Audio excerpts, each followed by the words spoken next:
के स्टार्ट में हम हमारी फीमेल लीड जेनी को देखते हैं जो कि एक डॉक्टर है। वो यहाँ पर अपना शिफ्ट कंप्लीट करके जा रही होती है तो उसका डायरेक्टर उसे रोक लेता है और उसके ऊपर इल्जाम लगाने लगता है कि वो बिल्कुल भी ठीक से काम नहीं करती है और काम चोरी करती है। जेनी यहाँ पर उनसे कह देती है कि मैंने अपनी शिफ्ट कंप्लीट कर रही हूँ और आप मेरे बारे में ऐसा नहीं बोल सकते। फिर डायरेक्टर जेनी को ऑर्डर देने लगता है कि तुम्हारी जो कलीग है वो कल किसी काम की वजह से शिफ्ट पर नहीं आ पाएगी तो तुम उसकी जगह कल शिफ्ट पर आओगी। जेनी इस पर मना करने लगती है तो डायरेक्टर से फोर्स करता है कि अगर वो नहीं मानेगी तो यहाँ पर इस हॉस्पिटल में उसे परमानेंट जॉब नहीं मिलेगी। फिर जेनी को मानना पड़ जाता है और जो उसकी कलीग यहाँ पर होती है लिन, वो यहाँ पे डायरेक्टर को थैंक्स करने लगती है और उन्हें थैंक यू गिफ्ट देती है। हम देखते हैं जेनी को जो कि काम में काफी ज्यादा थक चुकी होती है। तभी एक ग्रैंडपा उसे आवाज देते हैं जो कि इस हॉस्पिटल में पेशेंट है। जेनी उनसे उनकी हेल्थ के बारे में पूछने लगती है तो ग्रैंडपा कहते हैं कि मैं तो बिल्कुल ठीक हूँ और ये लो मेरी तरफ से तुम्हें मिल्क टी। जेनी खुश होकर थैंक्स बोलती है और तभी ग्रैंडपा उसे एक हैंडसम लड़के का फोटो दिखाने लगते हैं और कहते हैं कि ये तुम्हारा होने वाला हस्बैंड है। तो जेनी कहती है कि ग्रैंडपा आप क्या मजाक कर रहे हैं। तो ग्रैंडपा कहते हैं कि ये मेरा ग्रैंडसन है और मैं तुम्हें इसे इंट्रोड्यूस करवाना चाहता हूँ और इसे तुम्हारा हस्बैंड बनाना चाहता हूँ। तो ये कहती है कि ग्रैंडपा थैंक यू इसके लिए, लेकिन अभी मेरा शादी करने का कोई इरादा नहीं है। तभी यहाँ पर इसकी कलीग लेने से कहने लगती है कि पेशेंट तुम्हारा वेट कर रहा है। फिर जेनी ग्रैंडपा से कहती है कि अब मैं अपना काम करने जा रही हूँ।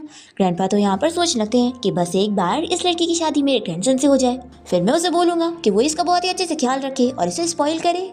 फिर हॉस्पिटल से छुट्टी होने के बाद जेनी अपने घर पहुंचती है और तभी यहाँ पर उसे उसके डैड का मैसेज आता है जो कि उसे किसी बंदे से शादी करने के लिए फोर्स कर रहे होते हैं और कल उस आदमी से मिलने के लिए रेस्टोरेंट में जाने का बोलते हैं। और वो उसे कह देते हैं कि तुमने घर छोड़कर बाहर जाके रह रही हो तो क्या हो गया, तुम्हें अगर ग्रैंडमा की जान की फिक्र है तो तुम्हें मेरी बात सुननी पड़ेगी। फिर जेनी बहुत ज्यादा अपसेट होती है और वो रात में ठीक से सो भी नहीं पाती।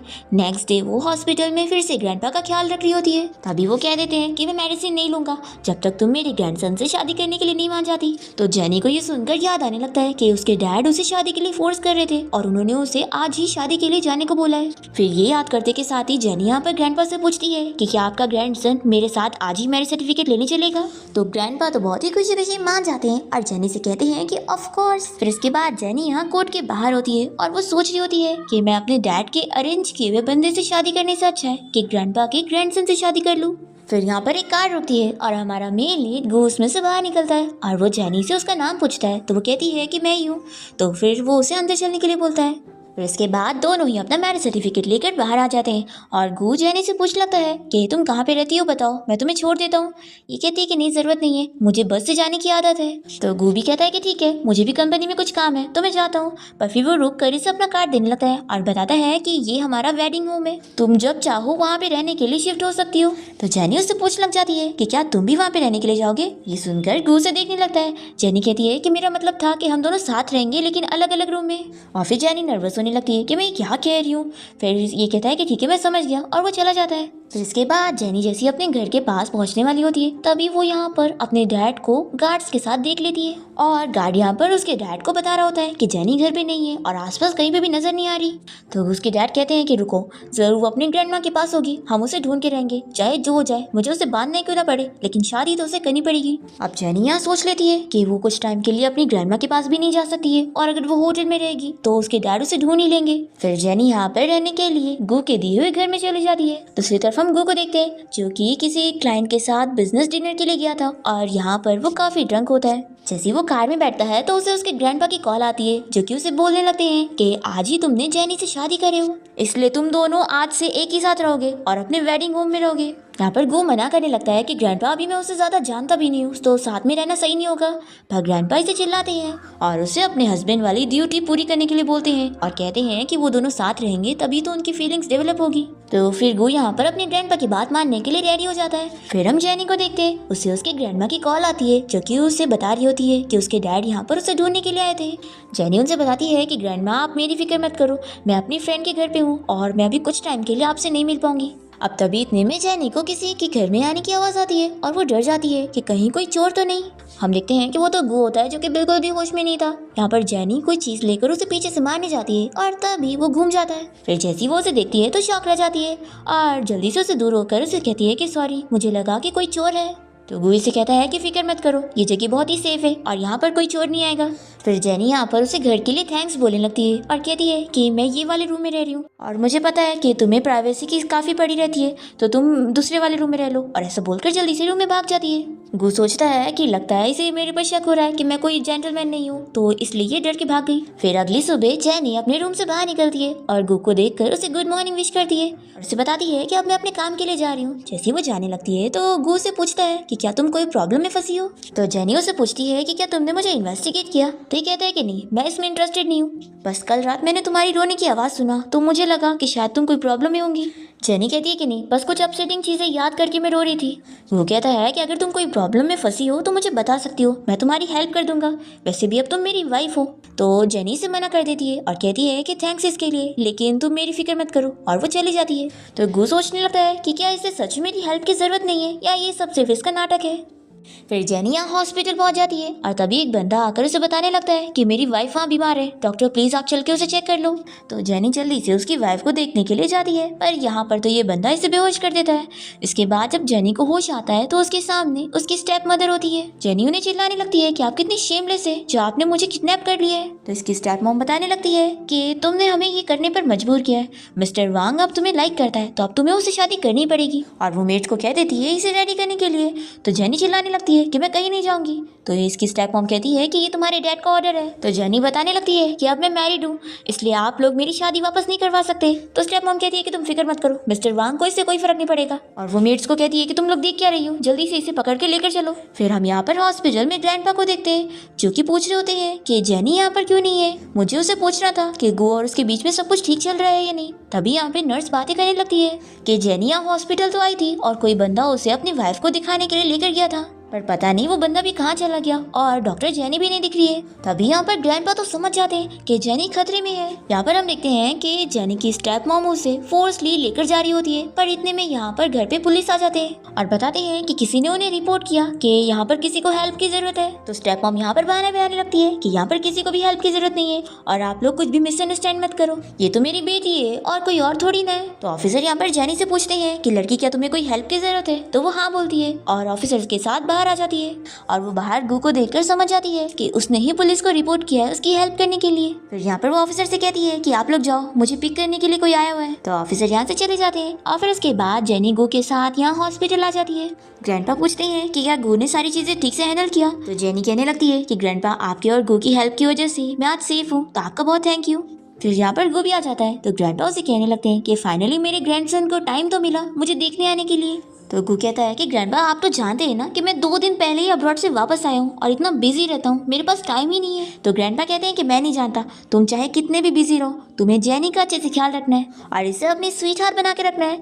तो जेनी सुनकर शर्मा जाती है और कहती है कि ग्रैंडपा आप दोनों बात करो, मैं जाती हूँ। फिर यहाँ पर गू अपने ग्रैंडपा से पूछने लगता है कि आप इस लड़की को इतना क्यों लाइक करते हैं। तो ग्रैंडपा कहते हैं कि वो बहुत अच्छी लड़की है और उसने मेरा इतना अच्छे से ख्याल रखी है, तभी मैं इतना जल्दी ठीक हो पा रहा हूँ, इसलिए अब तुम्हें भी उसका अच्छे से ख्याल रखना है। गू कहने लगता है कि ग्रैंडपा आप तो जानते हैं ना कि मैंने बस आपकी फोर्स करने पर उसे शादी कर लिया, तो क्या आपको डर नहीं है कि मैं उसे अच्छे से ट्रीट नहीं करूंगा। ग्रैंडपा कहते हैं कि फीलिंग्स डेवलप हो सकती है और जेनी इतनी अच्छी है कि मुझे पूरा यकीन है कि तुम्हें उससे प्यार होके रहेगा। और ये बोलते हुए ग्रैंडपा तो बड़े स्माइल करने लग जाते हैं और फिर गू यहाँ पर चुप हो जाता है। फिर इसके बाद हम देखते हैं कि जेनी जब हॉस्पिटल से छुट्टी होने के बाद बाहर आती है तभी यहाँ पर गू उसका कार में वेट कर रहा होता है और उसे आवाज देता है। तो बताती है कि मुझे ना अभी अपने रेंट वाले घर जाना था मेरा कुछ सामान लेने के लिए। तो कहता है कि कार में बैठो चलते हैं। फिर जेनी जैसी कार में बैठती है तो गू से पूछता है कि क्या तुम मेरे घर पे रहना चाहती हो। तो जेनी कहती है कि हाँ, लेकिन तुम फिक्र मत करो, मैं फ्री में नहीं रहूंगी। और फिर ये इसे अपना कार्ड देने लगती है और कहती है कि इसमें मेरी सारी सेविंग्स है। तो गू मना करता है कि मुझे तुम्हारे पैसे की जरूरत नहीं है, तुम ऐसे ही मेरे घर पे रह सकती हो। फिर इसके बाद जेनी जैसी गू के साथ अपने घर पहुंचती है तो देखती है कि उसका सारा सामान फैला हुआ होता है। जेनी कहती है कि लगता है यहाँ पर कोई चोर आया हुआ होगा, नहीं तो मैंने ऐसा छोड़कर नहीं गई थी। तो गू कहता है कि जरूर तुम्हारे डैड यहाँ पर आए होंगे, तो चीजें चेक कर लो कहीं कुछ गायब तो नहीं है। तो जेनी जल्दी से एक बॉक्स देखती है जो कि खाली होता है। फिर वो यहाँ पर गू को बताने लगती है कि मेरे डैड ने मेरी मॉम की चीजें लेकर चले गए। तो कहता है कि परेशान मत हो, मैं उसे वापस लाने में तुम्हारी हेल्प करूंगा। फिर इतने में यहाँ पर लाइट चली जाती है तो जेनी कहती है कि रुको मैं अभी चेक करती हूँ, और तभी वो यहाँ पर इसे टकरा जाती है और दोनों की केस हो जाती है। फिर जैसी लाइट आती है तो जेनी से दूर होती है और कहती है कि सॉरी, ये मैंने जानबूझ के नहीं की। तो गू से अपने पास करते हुए कहता है कि तुमने मुझे क्या जानबूझ के नहीं करी, हग या फिर किस। तो वो कहती है कि दोनों ही। और फिर वो जल्दी से अपना लगेज यहाँ पर पैक करने लग जाती है। फिर इसके बाद हम देखते हैं कि जेनी यहाँ हॉस्पिटल में होती है और उसकी स्टेप मॉम उससे यहाँ पर मिलने आई होती है। वो उससे बताती है कि परसों तुम्हारे डैड का बर्थडे है, तो अपने हस्बैंड को लेकर बर्थडे पार्टी में जरूर आना। तो जेनी मना कर देती है कि मेरे पास टाइम नहीं है, तो मैं पार्टी में नहीं आऊंगी। तो जेनी की स्टेप मॉम कहने लगती है कि लगता है तुम्हारा वो हस्बैंड बिल्कुल भी अच्छा नहीं दिखता, इसलिए तुम उसे घर नहीं लाना चाहती हो अपने आप को एम्बैरेसिंग ना करने के लिए। अच्छा खासा फैमिली ने तुम्हारे लिए एक अच्छा बंदा ढूंढे, पर तुम हो कि शादी से बचने के लिए तुमने किसी भी लड़के से शादी कर ली। तो जेनी चिल्लाती है कि पहला तो ये कि वो कोई भी बंदा नहीं है, वो बहुत ही अच्छा मैन है, और दूसरा ये कि मैं किसी से भी शादी करूं, आप होती कौन हो मुझे बोलने वाली। तो स्टेप मॉम यहाँ पर बहुत ही गुस्सा हो जाती है कि लगता है तुम्हारे बहुत ही पंख निकल आए हैं, जब तुम्हारी यहाँ जॉब चली जाएगी ना तो तुम्हें पता चलेगा। और वो गुस्सा करके यहाँ से जा रही होती है, तभी यहाँ पे ग्रैंडपा आ जाते हैं और स्टेप मॉम को चिल्लाते हैं कि अब भी जेनी से माफी मांगो। तो स्टेप मॉम इनके व्हील चेयर को पैर मार के यहाँ से चली जाती है। फिर जेनी जल्दी से यहाँ पे ग्रैंडपा के पास आती है और कहती है कि आप ठीक तो है ना, आप इतना गुस्सा मत हो, आपकी हेल्थ इंपॉर्टेंट है। पर ग्रैंडपा कहते हैं कि नहीं, ऐसे कैसे ये तुम्हें बुली करके गई है, मैं अभी रुको तुम्हारी हेल्प करता हूँ इसे सबक सिखाने में। और फिर वो तुरंत ही यहाँ पर गू को कॉल करने लग जाते हैं, जो कि अपने ऑफिस में होता है। वो ग्रैंडपा का कॉल उठाकर कहता है कि क्या काम है। ग्रैंडपा अभी मैं मीटिंग में हूँ। तो ग्रैंडपा इसे चिल्लाकर कहते हैं कि तुम्हारी वाइफ को यहाँ पर बुली किया जा रहा है, उसके लिए फाइट करो। और फिर वो उसे सब बताते हैं। तो गू कहता है कि अच्छा, तो ग्रैंडपा आप चाहते हैं कि मैं उसके साथ उसके डैड की बर्थडे पार्टी में जाऊँ और उसका जाकर उनके ऊपर गुस्सा निकालूं। तो ग्रैंडपा कह देते हैं कि अगर तुम नहीं जाओगे ना तो मैं अपने मन की चीजें करूंगा। और सब बोलकर ग्रैंडपा यहाँ पर गू का कॉल कट कर देते हैं। फिर हम देखते हैं कि जेनी के डैड के बर्थडे के लिए यहाँ पर उसकी सिस्टर अपने बॉयफ्रेंड को घर लेकर आई होती है और वो अपने डैड को गिफ्ट देती है। तभी इतने में जेनी भी यहाँ पर घर पहुंच जाती है और वो सोचती है कि अगर मैं यहाँ पर नहीं आती तो पता नहीं मेरे डैड क्या करते, इसलिए मुझे यहाँ पर आना ही पड़ा। फिर यहाँ पर जेनी के डैड और उसके स्टेप मॉम उसे देखकर बिल्कुल भी खुश नहीं होते और कहने लगते हैं कि वो यहाँ पर क्यों आई है। और जेनी की स्टेप मॉम उसे ये भी पूछती है कि तुम्हारा वो हस्बैंड कहाँ पर है।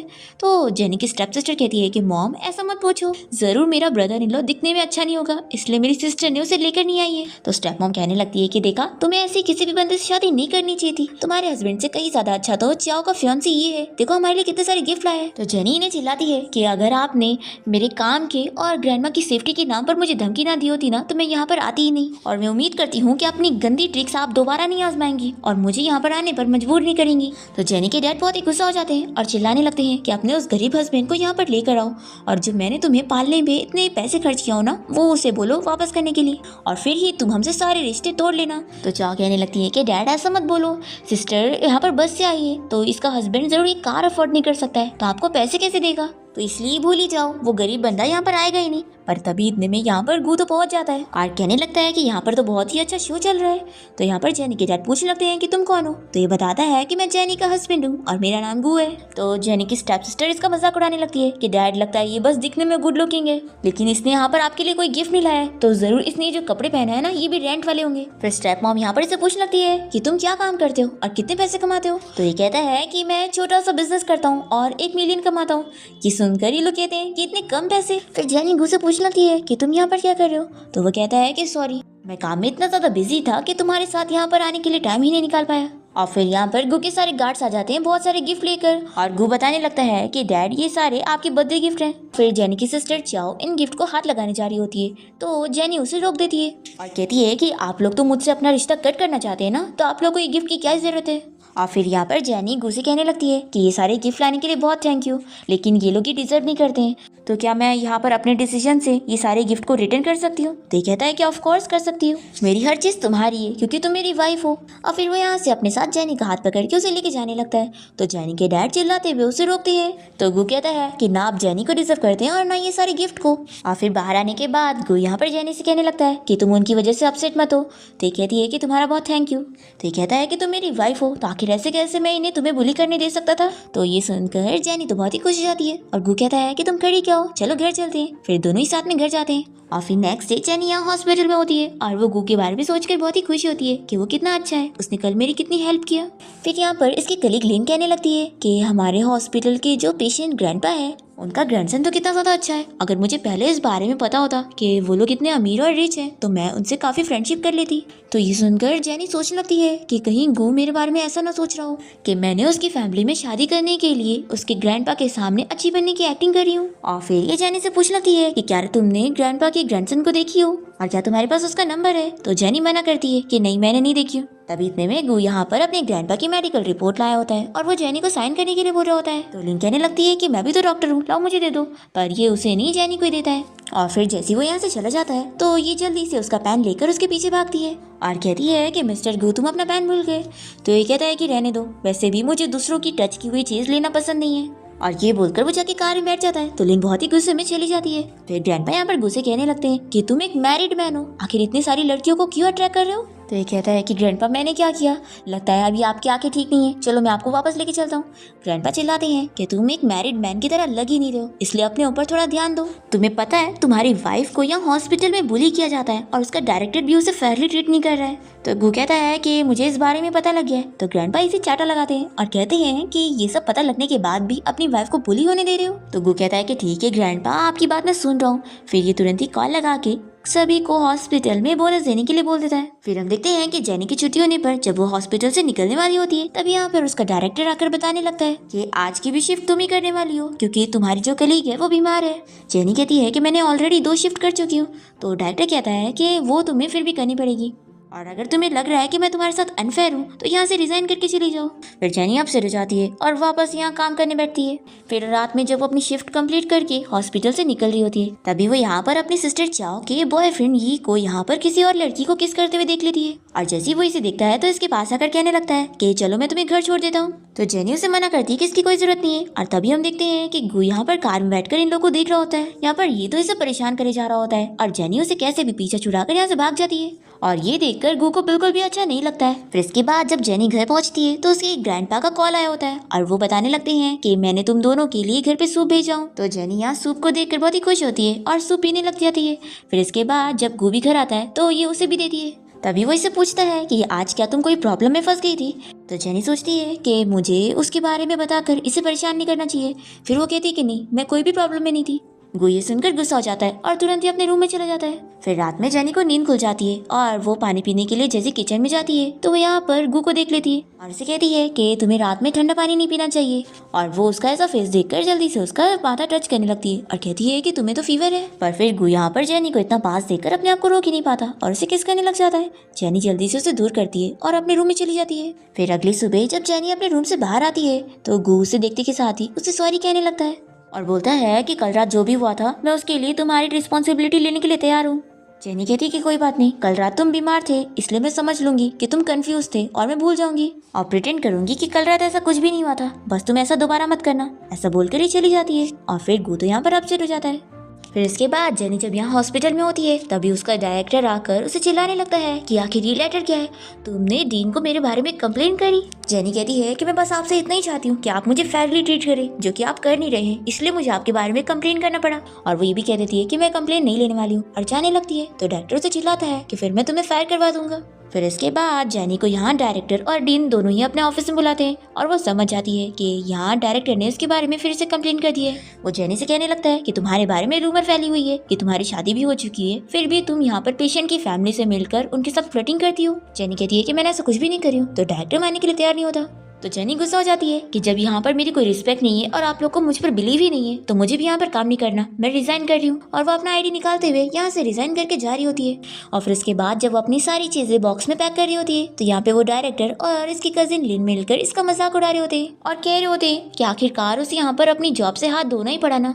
लिन कहती है कि कोई बात नहीं ना, वैसे भी तुम्हारी शादी हो चुकी है तो तुम मस्त घर पे बैठना, तुम्हारे हस्बैंड की कमाई खाना। हाँ तुम्हारा हस्बैंड ओल्ड है तो क्या हुआ, है तो पैसे वाला ना, तभी तो तुमने उसे शादी करी होगी। तभी इतने में यहाँ पर गू पहुंच जाता है और कहता है कि किसने कहा कि उसका हस्बैंड ओल्ड है। तो लिनी से देखकर खुश हो जाती है और पूछने लगती है कि मिस्टर गू आप यहाँ पर किस काम के लिए आए हैं। तो वो बताता है कि मैं अपनी वाइफ को पिक करने आया हूँ। तो लिन शॉक हो जाती है और कहती है कि क्या आपकी वाइफ यहाँ पर हमारी कलीग है। तो ये जेनी से कहता है कि तुमने हमारी रिलेशनशिप को अभी तक पब्लिक नहीं करी। फिर ये इन लोगों से कहता है कि मेरी वाइफ बहुत ही शाय है तो कोई बात नहीं, मैं ही अपने आप को इंट्रोड्यूस कर देता हूँ, मैं जेनी का हस्बैंड हूँ। फिर जेनी भी यहाँ पर गू का हाथ पकड़ के कहने लगती है कि हाँ ये मेरा हस्बैंड है और देख लिया ना तुम लोगों ने, ये कोई ओल्ड नहीं है बल्कि इतना यंग और हैंडसम है। और फिर गू यहाँ पर इन लोग के सामने शो ऑफ करते हुए जेनी का हाथ पकड़ के उसे यहाँ से लेकर चला जाता है। फिर लिन को तो बहुत ज्यादा गुस्सा आती है। फिर नेक्स्ट हम देखते हैं कि जेनी जब यहाँ सुबह उठती है तो वो देखती है कि गू ने उसके लिए पूरा स्टडी रूम प्रिपेयर करवाया है और वो उसके लिए नोट लिख कर गया है कि ये रूम स्पेशली उसके लिए। जेनी ये देखकर बहुत ही खुश होती है और उसे थैंक्स करने के लिए मैसेज करती है। तभी इतने में जेनी को हॉस्पिटल से नर्स की कॉल आती है और वो बताती है कि एक पेशेंट लेडी बहुत ही ज्यादा गुस्सा हो गई है जब उन्हें आपके बारे में पता चला कि डायरेक्टर ने आपको फोर्स करके हॉस्पिटल से निकलवा दिया, इसलिए प्लीज आप हॉस्पिटल आ जाओ, नहीं तो वो यहाँ पर अपना ट्रीटमेंट करवाने के लिए मान ही रही है। तो जेनी तुरंत ही यहाँ हॉस्पिटल आती है और उस पेशेंट को यहाँ पर कंसोल करती है कि आप फिक्र मत करो, मैं यहाँ पर आपका ट्रीटमेंट करूंगी।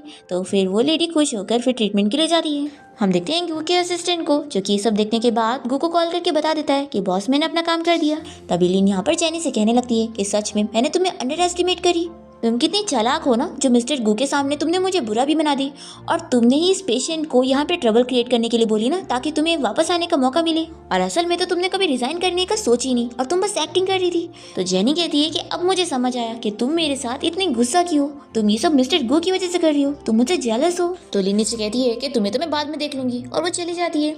और फिर जेनी सोचने लगती है कि आखिर पेशेंट को कैसे पता चला कि डायरेक्टर ने मुझे फोर्स करके यहाँ से निकाला है, आखिर कौन है जो सीक्रेटली मेरी हेल्प कर रहा है।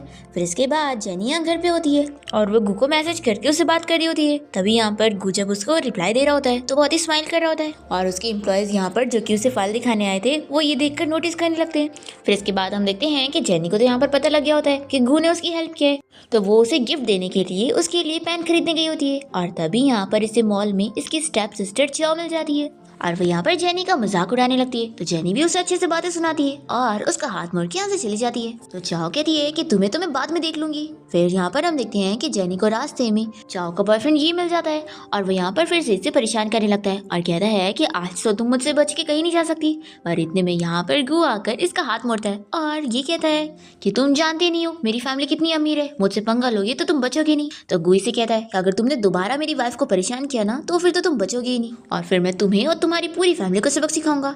तो ये कहता है कि तुम्हें बाद में देख लूंगा और वो भाग जाता है। और फिर गु यहाँ पर जेनी से कहने लगता है कि तुम जब भी प्रॉब्लम में फंसती हो तो मुझे क्यों नहीं बताती हो और अकेले हैंडल करने की कोशिश क्यों करती हो, तुम्हें स्ट्रांग बनने का प्रिटेंड करने की जरूरत नहीं है, मैं हूँ ना। जेनी पूछती है कि आखिर मैं तुम्हारे लिए इतनी इंपॉर्टेंट क्यों। तो गु कहता है कि क्योंकि तुम मेरी वाइफ हो इसलिए। तो वो कहती है कि अगर तुम मुझे हमेशा इतने अच्छे से ट्रीट करोगे और ऐसा बोलोगे तो तुम्हें डर नहीं है कि मुझे तुमसे प्यार हो जाएगा। तो ये कहता है कि इसमें क्या गलत है, अच्छी बात है कि तुम्हें मुझसे प्यार हो जाए और मैं तो चाहता हूँ कि हम दोनों रियल कपल बन जाए। क्या तुम्हें नहीं लगता कि हम लोग रियल कपल बनने का ट्राई कर सकते हैं। तो जेनी भी मान जाती है और फिर दोनों ही किस करते हैं। फिर इसके बाद हम देखते हैं कि जेनी गु के पास उसे थैंक यू बोलने पहुंचती है कि स्टडी रूम के लिए थैंक यू और फिर वो उसे गिफ्ट में पेन देती है। तो वो उसे कहता है कि तुमने तो मुझे थैंक यू गिफ्ट पहले दे चुकी थी। तो जेनी समझ जाती है कि वो किसकी बात कर रहा है। तो वो कहती है कि ये कोई गिफ्ट थोड़ी ना था। तभी गु से फिर से किस के लिए पूछता है और फिर दोनों ही किस करने लग जाते हैं। फिर इसके बाद हम देखते हैं कि जेनी को यहाँ पर उसकी फ्रेंड यूना का कॉल आता है और वो उसे बताती है कि मैं अब्रॉड से वापस आ गई हूँ और कल मैं तुमसे मिलने आऊंगी। तो जेनी ये सुनकर बहुत ही खुश होती है और फिर नेक्स्ट डे अपनी फ्रेंड यूना से मिलने पहुंचती है। यूना यहाँ पर पहुंचते ही जेनी से कहने लगती है कि तुमने मेरे पीठ पीछे शादी भी कर ली और मुझे बताई भी नहीं, चलो अब मुझे जल्दी से अपने हस्बैंड का फोटो दिखा दो। फिर जेनी यहाँ पर अपना मोबाइल चेक करती है और देखती है कि उसने तो अपना फोटो पोस्ट किया ही नहीं है। तो ये कहती है कि मेरे पास तो अभी उसका कोई फोटो नहीं है। तो यूना कहती है कि चलो कोई बात नहीं, मैं उससे पर्सनली मिल लूंगी। और वो इसे पूछती है कि वैसे क्या तुम्हें याद है कि मैंने तुम्हें एक बार अपने कोल्ड डेविल कजिन के बारे में बताई थी, तुम्हें पता है उसने भी शादी कर ली है। फिर तभी इतने में जेनी की नजर यहाँ पर गु पर जाती है जो कि किसी लड़की के साथ होता है। ये सोचती है कि आखिर ये लड़की कौन है, कहीं ये मिस्टर गु की एक्स गर्लफ्रेंड तो नहीं है। हम देखते हैं कि गु यहाँ पर अपनी किसी पुरानी फ्रेंड के साथ होता है और वो उसे कहता है कि क्या तुम्हारा हस्बैंड सॉन्ग तुम्हारे साथ नहीं आया। तो शिव बताती है कि एक्चुअली अब हम दोनों का डिवोर्स हो चुका है और मैं अब सिंगल हूँ। गु कहता है कि अगर कभी तुम्हें मेरी हेल्प की जरूरत हो तो मुझे बता सकती हो। तो शिव बहुत ही खुश हो जाती है कि तुम तो पहले की तरह अभी भी उतने ही अच्छे हो, काश मैंने तुमसे शादी करी होती। तो गु इसे कह देता है कि पुरानी बातें निकालने की जरूरत नहीं है, वैसे भी अब मेरी शादी हो चुकी है। और फिर ऐसा बोलकर गु यहाँ से चला जाता है और शिव को बहुत ही गुस्सा आती है और ये सोचती है कि मैं पता करके रहूंगी कि इसने किससे शादी किया है। फिर इसके बाद गु जब यहाँ पर घर आता है तो वो जेनी को बताता है कि आज काम में काफी बिजी था इसलिए घर आने में लेट हो गया। और फिर वो यहाँ पर फिर से जेनी को किस के लिए पूछते हुए उसे किस करने जा रहा होता है। तो ये उसे रोक देती है और कहती है कि मुझे याद आया कल मुझे अपने इंटरव्यू के लिए जाना है तो मैं उसकी तैयारी करने जा रही हूँ। ऐसा बोलकर अपने रूम में भाग जाती है। और फिर नेक्स्ट डे हम देखते हैं कि जेनी किसी हॉस्पिटल में अपना इंटरव्यू देने के लिए निकलती है और वो सोच रही होती है कि आज मुझे कोई भी मिस्टेक नहीं करनी है और इंटरव्यू पास करना है। और तभी रास्ते में वो एक ओल्ड लेडी को यहाँ बेहोश पड़ा देखती है तो वो तुरंत ही यहाँ पर उनका ट्रीटमेंट करने लग जाती है और फिर वो पास में लोगों से बोलती है कि अभी इन्हें होश आ जाएगा, तो अब मैं जाती हूँ, मुझे बहुत ज़रूरी काम है, और वो भाग जाती है। पर फिर भी वो यहाँ हॉस्पिटल में लेट पहुँचती है और अब तक इंटरव्यू खत्म हो चुका होता है, तो ये बहुत ही अपसेट होने लगती है। और फिर वो यहाँ पर शिव को देख लेती है और पहचान जाती है कि ये तो वही लड़की है ना जो उस दिन गु के साथ बाहर मिल रही थी। जेनी इन लोगों की बातें सुन लेती है कि शिव यहाँ पर गु के बारे में ही बात कर रही होती है कि अब वो वापस आ गई है, तो वो गु को कहीं दूर नहीं जाने देगी और अब उसे अपना बना के रहेगी। जेनी सोच में पड़ जाती है कि क्या ये सच में गु के बारे में ही बात कर रही थी। और फिर इसके बाद जेनी यहाँ पर अपनी ग्रैंडमा से मिलने गई होती है और वो ऐसी ख्यालों में खोई होती है। तभी ग्रैंडमा उसे पूछती है कि तुम्हारी शादी को इतना टाइम हो गया है, तो क्या तुम्हारा हस्बैंड तुम्हारे साथ अच्छे से है? तो जेनी कहती है कि हाँ ग्रैंडमा। फिर इतने में यहाँ पर इसे गु का कॉल आने लगता है, ये कॉल नहीं उठाती। तो ग्रैंडमा कहती है कि क्या तुम दोनों के बीच में कोई आर्ग्यूमेंट हो गया है? और फिर यहाँ पर जेनी की ग्रैंडमा को गु का कॉल आने लगता है, तो वो पूछती है कि ग्रैंडमा आखिर उसके पास आपका नंबर कैसे गया है? तो ग्रैंडमा कहती है कि जरूर उसने तुम्हारे बारे में पूछने के लिए कॉल किया है। फिर वो कॉल उठा लेती है, तो गु पूछने लगता है कि ग्रैंडमा क्या जेनी आपके साथ है? तो ग्रैंडमा हाँ बोलती है। गु कहता है कि ग्रैंडमा मैं आज उसे पिक करने आऊंगा, मुझे उससे कुछ जरूरी बात करनी है। फिर इसके बाद हम देखते हैं कि जेनी बाहर वेट कर रही होती है और जैसे ही गु यहाँ पर पहुंचता है तो वो उसे कहता है कि क्या तुम मेरा वेट कर रही थी? जेनी कहती है कि मेरी ग्रैंडमा जल्दी सो जाती है, तो मैं उन्हें डिस्टर्ब नहीं करना चाहती थी, इसलिए मैं खुद ही बाहर आ गई। फिर ये कहने लगता है कि क्या तुम मुझसे कोई बात पर गुस्सा हो? तो ये कहती है कि बिल्कुल भी नहीं, तुम मुझे यहाँ पर पिक करने के लिए आए हो, तो मुझे तो उल्टा तुमसे सॉरी कहना था। ये कहता है कि चलो कार में बैठते हैं और इसका बैग पकड़ना चाह रहा होता है, पर जेनी से नहीं देती और खुद ही बैठ जाती है। फिर घर आने के बाद वो फिर से उसे पूछता है कि अगर तुम मुझसे कोई बात पर गुस्सा हो तो बोल सकती हो, मुझे तुमसे कुछ पर्सनल चीजों के बारे में बात करनी थी जो मैंने तुम्हें नहीं बताया। तो जेनी मना कर देती है कि आपको मुझे कुछ भी बताने की जरूरत नहीं है, मैं आपकी पर्सनल चीजों में इंटरेस्टेड नहीं हूँ। तो इसे भी ये सुनकर अच्छा नहीं लगता और वो भी गुस्सा होकर अपने रूम में चला जाता है। और फिर नेक्स्ट डे जब गु अपने ऑफिस में होता है तो वो अपने असिस्टेंट से इस बारे में पूछने लगता है कि अगर कोई लड़की तुम्हें लाइक करती हो लेकिन अचानक से वो तुमसे डिस्टेंस मेंटेन करे तो इसका क्या मतलब होता है? असिस्टेंट कहता है कि बॉस क्या आप अपनी वाइफ के बारे में पूछ रहे हैं? तो गु कहता है कि रहने दो, तुम्हें क्या ही पता होगा। फिर इसके बाद हम उस ओल्ड लेडी को देखते हैं जो कि यहाँ पर अपने ग्रैंडसन हान के साथ होती है। जैसे ही उन्हें होश आता है तो वो उसे कहने लगती है कि वो लड़की कहाँ पर है जिसने मेरी जान बचाई थी। तो हान कहता है कि ग्रैंडमा हॉस्पिटल में तो आपके साथ ऐसी कोई भी लड़की नहीं आई। तो ग्रैंडमा कह देती है कि मैं नहीं जानती, तुम उस लड़की के बारे में पता करो, वो कौन थी, उसने मेरी जान बचाई थी, इसलिए मैं उससे पर्सनली मिलकर उसे थैंक्स बोलना चाहती हूँ। फिर इसके बाद हान यहाँ पर जेनी को ढूंढने के लिए उसकी इन्फॉर्मेशन पता करने लगता है और तभी इतने में यहाँ पर जेनी आई होती है ग्रैंडमा से मिलने के लिए। जैसे ही वो ग्रैंडमा के बारे में पूछती है तो हान उसे बताता है कि वो मेरी ग्रैंडमा है, चलो मैं तुम्हें उनसे मिलवाता हूँ। फिर यहाँ पर जेनी ग्रैंडमा के पास आकर उनकी हेल्थ वगैरह के बारे में पूछ रही होती है, तो ग्रैंडमा तो उसे थैंक्स करने लगती है और यहाँ पर वो जेनी से बहुत सारे सवाल करने लगती है और उसके बारे में जानने की कोशिश कर रही होती है कि क्या उसका कोई बॉयफ्रेंड है। ये सुनकर हान कहने लगता है कि ग्रैंडमा आप क्या बात कर रही है, देखो उससे कुछ काम होगा ना तो जाने दो। फिर जेनी जा रही होती है तो ग्रैंडमा कहती है कि अपना नंबर देकर जाओ, अगर मुझे कभी कुछ काम रहेगा तो मैं अपने ग्रैंडसन को तुम्हारे पास भेजूंगी। तो जेनी मान जाती है और अपना नंबर देने लगती है और ये देख के ग्रैंडमा तो बहुत ज्यादा खुश हो जाती है। फिर हम देखते हैं गु यहाँ हॉस्पिटल में आया होता है और वो हान और जेनी को साथ में जाते हुए देखकर बहुत ही जेलस हो जाता है और सोचता है कि आखिर ये लू ग्रुप कंपनी के सीईओ के साथ क्या कर रही है। फिर इसके बाद जेनी जैसे घर पहुंचती है तो वो गु को देखकर पूछने लगती है कि वो क्या कर रहा था। वो कहता है कि मैं बुक पढ़ रहा था, थोड़ी ना तुम्हारा वेट कर रहा था, और वैसे बताओ तुम कहाँ पर थी? तो वो सब बताने लगती है कि वो हॉस्पिटल में क्या करने गई थी और वहाँ पर पेशेंट का ट्रीटमेंट कर रही थी। गु कहता है कि तुम्हें मुझे ये सब बताने की जरूरत नहीं है, मैं भी तुम्हारी पर्सनल चीजें जानने में इंटरेस्टेड नहीं हूँ। तो ये इसे चिल्लाती है कि आखिर तुम मुझसे इतना गुस्सा क्यों हो रहे हो? तो वो कहता है कि देखो मैं तुम्हें बता दूं कि हम दोनों नाम के कपल है तो क्या हुआ, तुम बाहर जाकर मेरी इमेज नहीं खराब कर सकती हो। तो जेनी कहने लगती है कि मैं तो उल्टा इनोसेंट हूँ और जो गलत काम कर रहा है वो तो तुम हो। पर गु तो इसकी बात ही नहीं सुनता और वो जल्दी से अपने रूम में चला जाता है। तो ये भी गुस्से में अपने रूम में आ जाती है और फिर तभी यहाँ पर इसे हॉस्पिटल से मैसेज आता है कि वो लोग उसे वापस से इंटरव्यू के लिए बुला रहे हैं। फिर ये बहुत ही खुश हो जाती है और अपनी फ्रेंड यूना को भी बता देती है। फिर नेक्स्ट डे हान की ग्रैंडमा उसे कह रही होती है कि तुम जेनी को यहाँ पर क्यों नहीं लाए, मुझे उससे मिलना था। तो हान अपनी ग्रैंडमा को खुश होकर बताता है कि वो यहाँ पर हॉस्पिटल आई हुई है। फिर इतने में जेनी यहाँ पर ग्रैंडमा से मिलने आती है और वो ग्रैंडमा को बता देती है कि मैं अभी यहाँ पर इंटरव्यू दी हूँ और देखते हैं अब मुझे यहाँ पर जॉब मिलती है कि नहीं। तो ग्रैंडमा कहती है कि अगर इस हॉस्पिटल ने तुम्हें जॉब पे नहीं रखी ना तो इनका ही लॉस होगा, और वैसे मैं तो चाहती हूँ कि मेरा ट्रीटमेंट तुम ही करो, तो क्या तुम करोगी? जेनी कहती है कि ग्रैंडमा वो तो मुझे हॉस्पिटल वालों से पूछना पड़ेगा। तो यहाँ पर हान कहता है कि अगर तुम ग्रैंडमा का ट्रीटमेंट करने के लिए मान जाओ तो मैं हॉस्पिटल से बात कर लूंगा। तो जेनी भी हाँ बोल देती है। फिर इसके बाद हम देखते हैं कि जेनी जब रात में अपने घर जाने के लिए निकलती है तभी रास्ते में एक बंदा उसे बेहोश कर देता है।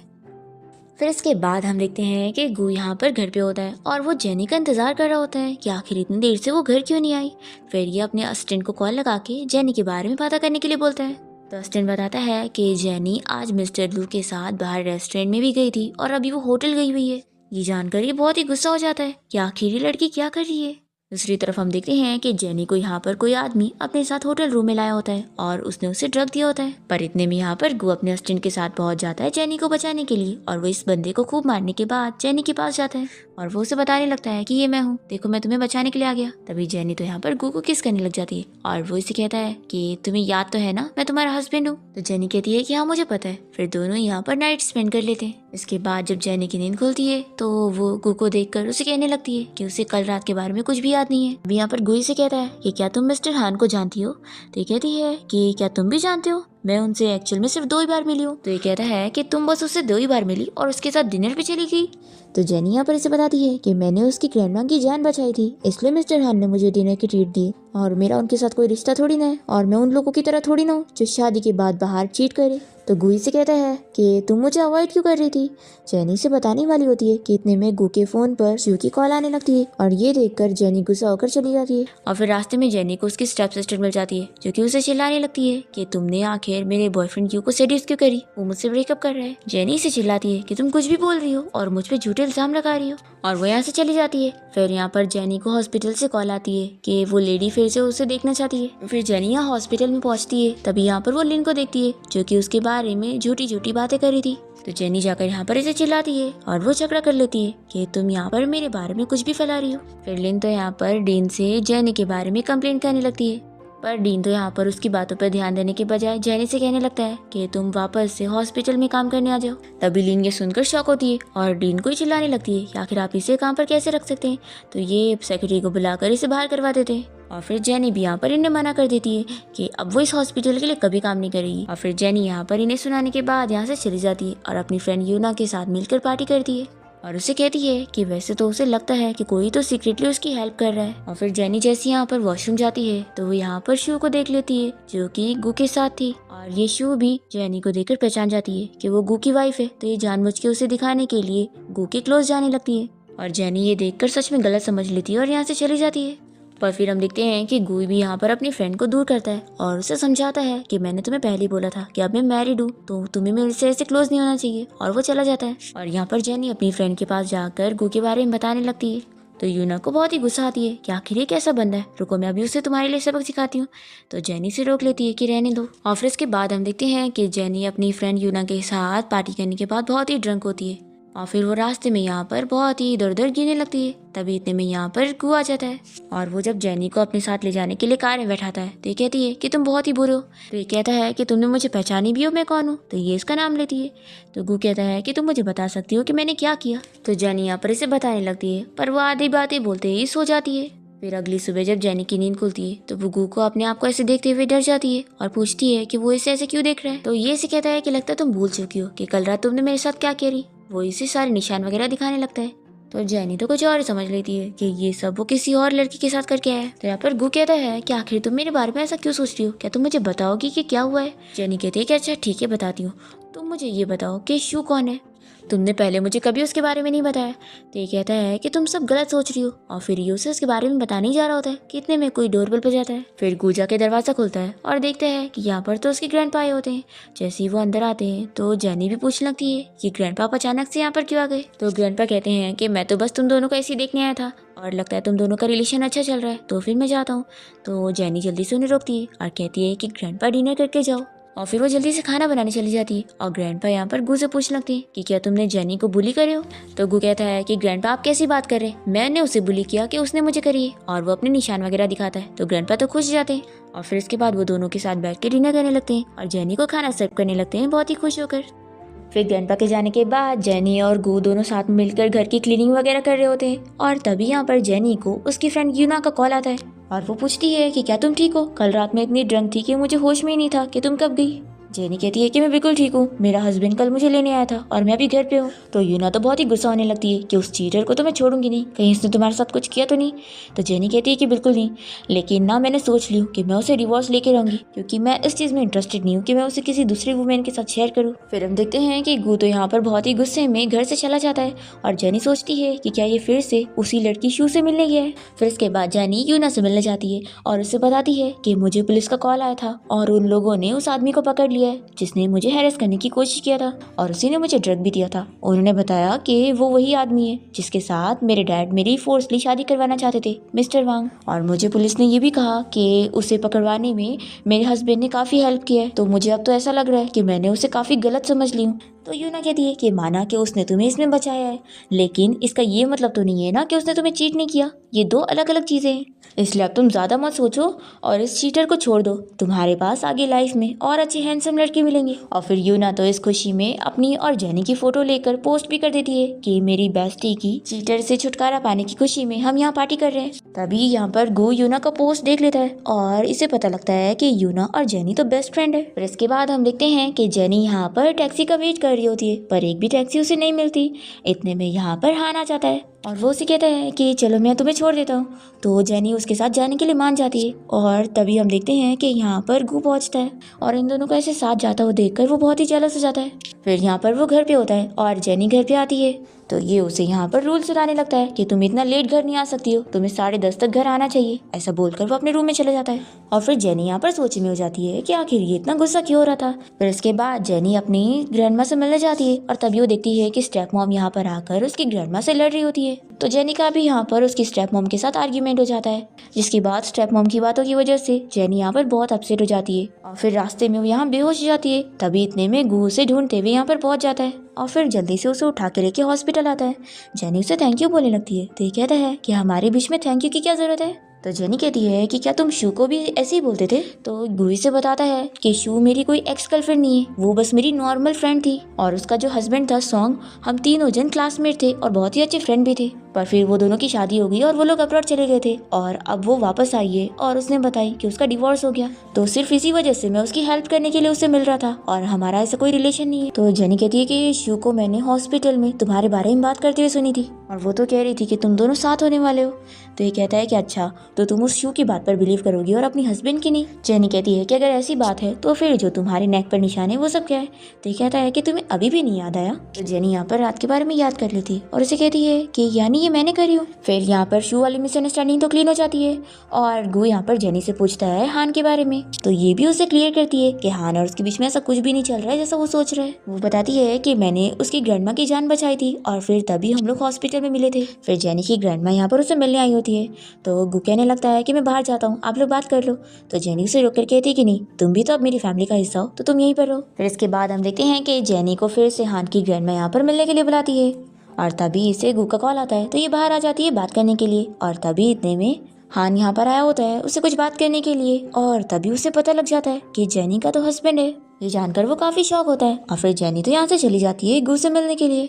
फिर इसके बाद घर पे हम देखते हैं कि गू ने जेनी के लिए डिनर प्रिपेयर किया होता है। फिर इसके बाद वो यहाँ पर उसके क्लोज जाने लगता है तो वो जल्दी से उसे दूर करती है और वो उसे बताती है कि वो अपने पेरेंट्स की वजह से किसी भी रिश्ते को इतनी जल्दी एक्सेप्ट नहीं कर पा रही है। जैसे उसके पेरेंट्स सेपरेट हो गए थे इसलिए उसे लगता है कि कोई भी रिश्ता इतना क्लोज नहीं हो सकता। तो गू उसे समझाता है कि मैं तुम्हें अपने एक्शन से यकीन दिलाऊंगा कि मैं वैसा बिल्कुल भी नहीं हूँ। फिर इसके बाद जेनी को यहाँ पर हॉस्पिटल से कॉल आती है कि उसे हॉस्पिटल में यहाँ पर जॉब मिल गई है और फिर इसे पता लगता है कि उसे हान की वजह से जॉब मिली है और हान उसे बताता है कि ये हॉस्पिटल उसका ही है इसलिए। तो जेनी यहाँ पर कहती है कि फिर तो मैं इस बारे में सोचना चाहूंगी, मुझे कोई कनेक्शन से जॉब नहीं करनी है। तो वो कहता है कि ये तुम डिजर्व करती हो, तुम वहाँ पर मेरी ग्रैंडमा की जान बचा रही थी इसलिए तुम इंटरव्यू के लिए लेट हुई थी, तो सिर्फ इस वजह से मैंने तुम्हें चांस दिया हूँ क्योंकि तुम इस लायक हो। पर जेनी तो फिर भी सोचने का टाइम लेती है। फिर इसके बाद वो अपनी फ्रेंड से मिलने गई होती है और उसे सब बताती है कि गुगू के बारे में सब उसने मिसअंडरस्टैंड कर ली थी और अब दोनों के बीच में सब ठीक हो गया है। और वो ये भी कहती है कि अब वो जल्दी अपनी और उसके रिलेशनशिप को पब्लिक करेगी। फिर यूना जब यहाँ पर गू का पूरा नाम सुनती है तो वो शॉक हो जाती है और मन में सोचती है कि उसका जो डेविल कजिन है वो ही जेनी का हस्बैंड है। फिर इसके बाद गू अपने ग्रैंडपा से मिलने गया होता है पर यहाँ पर तो यूना होती है और वो उसे बताती है कि वो शू यहाँ पर ग्रैंडपा से मिलने आ रही थी तो इसने जानबूझ के ग्रैंडपा को यहाँ से भेज दी। तो गू कहता है कि फिर तो तुमने बहुत ही अच्छा काम करी हो, तो फिर ठीक है अब मैं कंपनी जाता हूँ, मुझे काम है। फिर शू यहाँ पर बीमार होने का बहाना करके गो को हॉस्पिटल में बुलाती है और कहती है कि तुम मेरी इकलौते फ्रेंड हो, तो तुम नहीं आओगे तो कौन आएगा। गो यहाँ पर उसे मिलने तो जाता है पर उसे सारी चीजें क्लियर करता है कि वो उसके बारे में कुछ भी ऐसी चीजें ना सोचे। वो कह देता है कि मैं अपनी मैरिड लाइफ में बहुत ही खुश हूँ और चला जाता है। फिर जेनी ने यहाँ हॉस्पिटल में जॉब करने का डिसाइड कर ली होती है और इसकी फ्रेंड यूना यहाँ इसे कॉन्ग्रेचुलेट करने के लिए आती है। तभी हान यहाँ इन दोनों को साथ में ही डिनर के लिए पूछता है तो वो दोनों ही मान जाती है। पर गू को जब इस बारे में पता लगता है तो वो बहुत ही जेलस होकर जेनी को डिनर के बीच में ही लेने के लिए आ जाता है और गू को देखकर यूना उसे ब्रदर कहने लगती है। फिर यहाँ पर हान भी उसे कहने लगता है कि वो बीच में जेनी को कैसे ले जा सकता है, तो गू यहाँ पर उसके साथ आर्ग्यूमेंट करता है। जेनी इन दोनों को झगड़ा करने से रोकती है और गू के साथ बाहर जाती है और फिर इसे ये भी पता लगता है कि ये यूना का कजिन है। तो कहती है कि अच्छा तो तुम ही वो कोल्ड वाले डेविल हो जिसकी वो बात करती रहती है। गू कहता है कि अच्छा तो मेरी सिस्टर मेरे बारे में तुम्हें बुराई करती है। तो जेनी कहती है कि बिल्कुल भी नहीं, चलो अब हम लोग घर चलते हैं। फिर दोनों घर जाकर साथ में अच्छा टाइम स्पेंड करते हैं। फिर हम देखते हैं कि गू और जेनी के बीच की रिलेशनशिप बहुत ही अच्छी चल रही होती है और फिर ये लोग एक पार्टी में गए होते हैं और यहाँ पर गू जेनी का उसकी फैमिली से बदला लेने में हेल्प करता है और जो जेनी की मॉम की सारी चीजें थी जो उसके डैड ने ले लिए थे वो भी वो उसे दिलवा देता है और वो अपनी आइडेंटिटी भी रिवील करता है कि वो ही इस शहर का रिचेस्ट मैन है। फिर यहाँ पर तो जेनी की फैमिली गू को बहुत ही अच्छे से ट्रीट करने लगते हैं और फिर वो यहाँ पर आकर जेनी से सारी चीज़ों के लिए सॉरी कहता है कि उसने अपनी आइडेंटिटी उसे छुपाया हुआ था। तो जेनी उसे माफ़ कर देती है कि तुमने वैसे मेरी इतनी हेल्प करे हो, लेकिन फिर वो उसे कहती है कि अब मुझे लग रहा है कि मैं तुम्हारे लायक क्यों नहीं हूँ, तुम्हारी फैमिली काफ़ी अमीर है। तो गू यहाँ पर इसे कहता है कि तुम मुझे एक चांस तो दो, मैं चाहता हूँ कि हम अपनी रिलेशनशिप को कंटिन्यू करें, मैं तुम्हें एहसास दिला के रहूँगा कि मैं तुम्हारे लिए परफेक्ट हूँ। फिर वो जेनी को साथ में पार्टी में लेकर आता है और अपनी रिलेशनशिप को अनाउंस करता है और फिर यहाँ पर इसके डैड यहाँ पर इसका फायदा उठाने चाह रहे होते हैं कि अब गू उनका सन इन लॉ है। पर जेनी इन लोगों के साथ अपने सारे रिश्ते कट कर लेती है और फिर उसके बाद गू और जेनी अपनी हैप्पी लाइफ स्पेंड करने लग जाते हैं और बहुत ही हैप्पी होते हैं। और फिर कुछ महीने बीत जाते हैं और जेनी प्रेग्नेंट होती है और दोनों ही बेबी आने की तैयारी करने लग जाते हैं और इसी के साथ इस ड्रामा की हैप्पी एंडिंग हो जाती है।